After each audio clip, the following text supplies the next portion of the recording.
This is the biggest story unfolding before their eyes.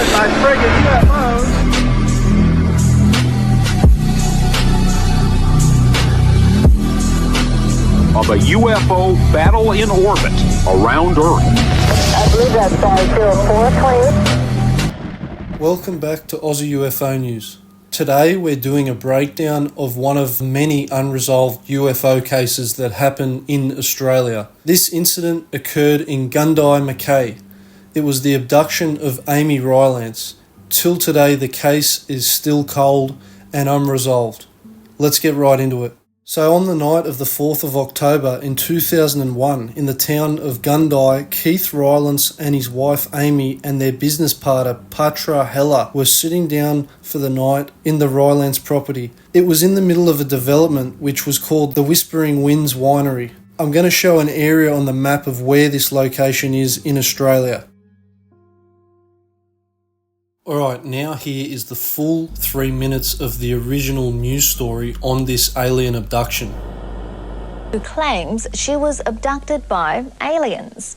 Now, before you start laughing, just listen to what Amy Rylance and her best friend who witnessed the event have to say. I don't remember being taken, just like I don't remember being dropped off. I was asleep when it happened. She may have been dreaming, but Amy Rylance says she didn't imagine it when a spaceship landed in her front yard and took her away. Do you believe in aliens or UFOs? I do now. I definitely do now. I believe in it now because I've seen it and I know what I saw. Amy's friend Petra was also in the house that night and claims she was woken by a bright light. I've seen Amy in front of me on a beam of light being carried out of the living room window into a really huge ship outside. The only evidence this happened, a torn curtain and a burnt bush, apparently singed by the bright light which carried sleeping Amy out the window. No, I don't drink. I don't take drugs at all.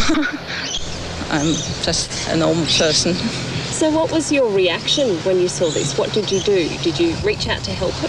No, I couldn't. I was shocked. I couldn't believe it and I fainted.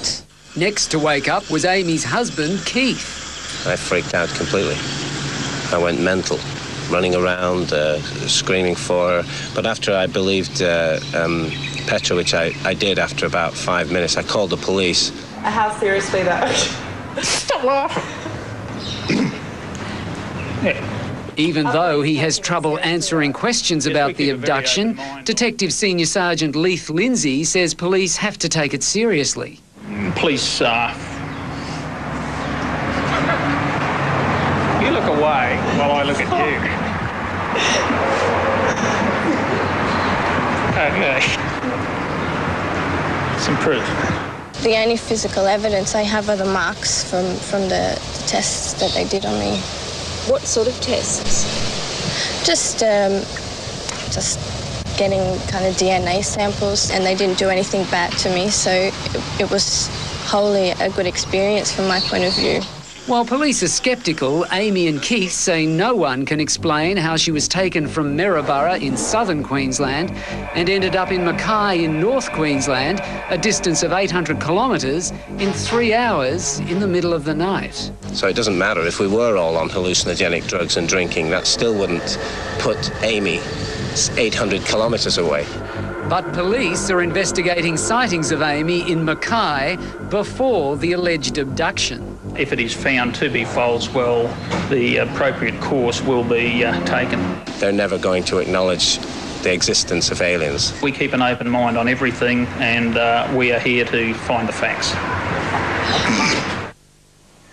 Believe it or not, and coincidentally, a UFO conference is being held. Okay, just to state, I can't actually see the media doing any of a better job of ridiculing a subject. Like, they could not go 2 seconds without ridiculing the next minute of what was said in the footage of that story. The cop, extremely incompetent, unknowledgeable and unintelligent, obviously. He was laughing like a little boy when he's really got no clue what the hell happened with all the evidence. And you can see the marks on her leg. They are not normal. But let's jump into the story. Okay, so in summary, Keith Rylance went to sleep in his caravan bedroom around 9:30 p.m. Petra, on the other hand, went to her bedroom in the caravan annex. Meanwhile, Amy remained in the lounge room watching TV on the couch. These areas were in pretty close proximity by the sounds of it. Around 11:15, Petra was reportedly awakened and entered the adjacent lounge room. To her astonishment, she was confronted by your classic massive UAP extraordinary light, which basically blinded her in a rectangular beam of light, which was being projected through the open window of the caravan lounge room. Petra claimed that Amy was literally prone in sleeping position, being carried out headfirst through the window within this beam-like structure. Beneath Amy were the items that had been previously on the coffee table, not moved.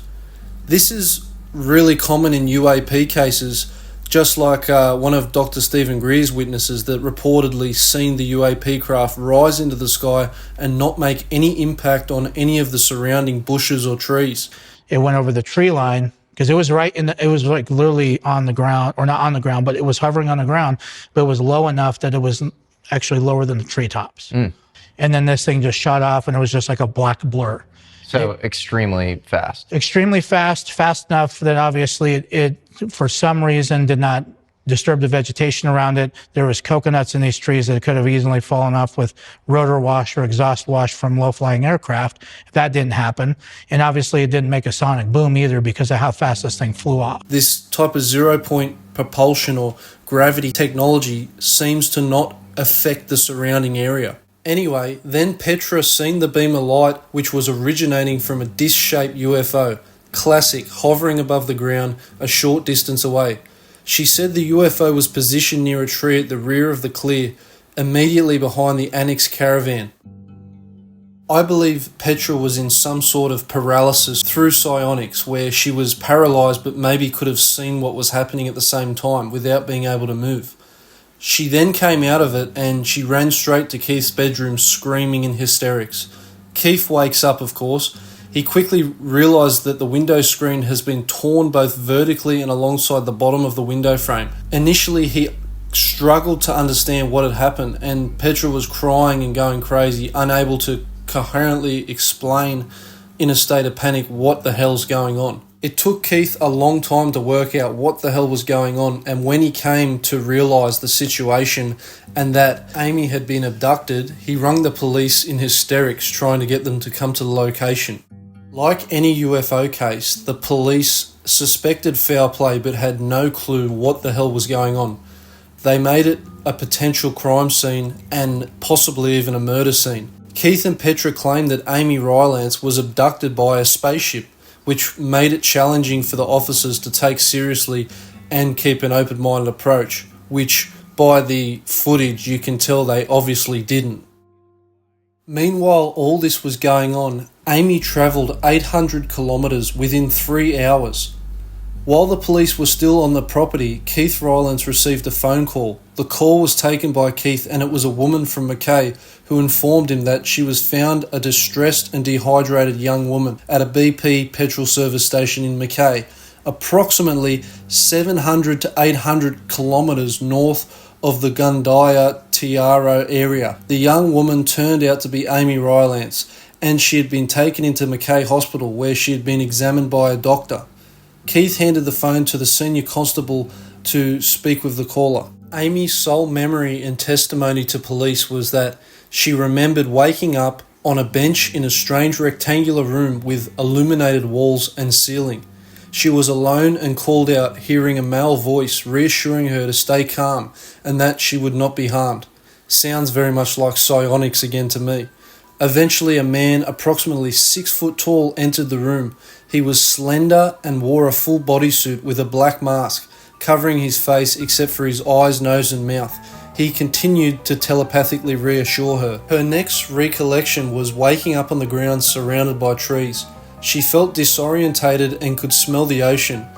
Amy mentioned tumbling through bushland for what seemed like forever without making much progress. Eventually, she emerged on the road that resembled a highway and noticed a light coming from a nearby gas station, and that's where all this happened. After this, Amy was taken from the hospital and the police conducted an investigation. She mentioned she'd never experienced or seen anything like this before. However, she did recall seeing a large UFO surrounded by smaller objects during her 5th year of school.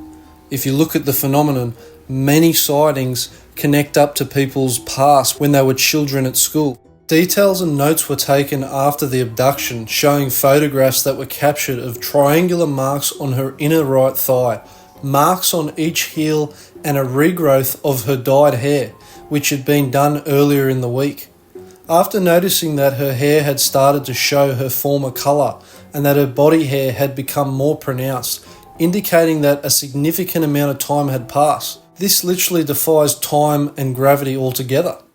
An average investigation was done by the Queensland Police, but I'm not going to bore you with their details because, like you said, it's full of ridicule, bias, and not taken seriously. Here's something interesting that happened. When investigators contacted the motel where Keith and the others had stayed the night before, they discovered that they had already checked out that morning.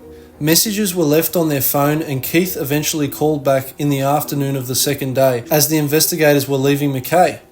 Keith explained that he had relocated to an undisclosed location after experiencing what he described as a Men in Black encounter. They claimed to have been pursued by a dark brown four-wheel truck which frightened them and led them to leave the area. Again, standard for people who encounter UAP experiences. Now, you might not think this case can get any weirder, but it does. A proper investigation should have happened, especially into the UAP, but what about the Men in Black afterwards, or the markings on Amy's body? On top of that, it's nearly been 23 years since the incident and the trail has gone cold. The trio have gone missing. Some investigators have suggested that this whole case was a hoax, but if it was elaborately staged, one thing is for certain. After Keith reported the Men in Black incident, the trio took off in fear and have never been seen again to this day. What happened to these 3 witnesses? What happened to Amy, the victim of this UAP incursion? And what did the Men in Black say to these 3 people to scare them that much to go into isolation or even leave the country? We'll never know unless they speak up. So if you're watching, Amy, Keith, Petra, if you do see this, please leave in the comments or email me at Aussie UFO News what happened after your experience and what led you going into isolation. Also, people, share this video around and put in the comments what you think happened to Amy, Keith and Petra, and also comment if you think this abduction case was real or not. Through the evidence of the distance travelled within the time, within the biological factors, I think this is a legitimate UAP case and I think it happened for sure.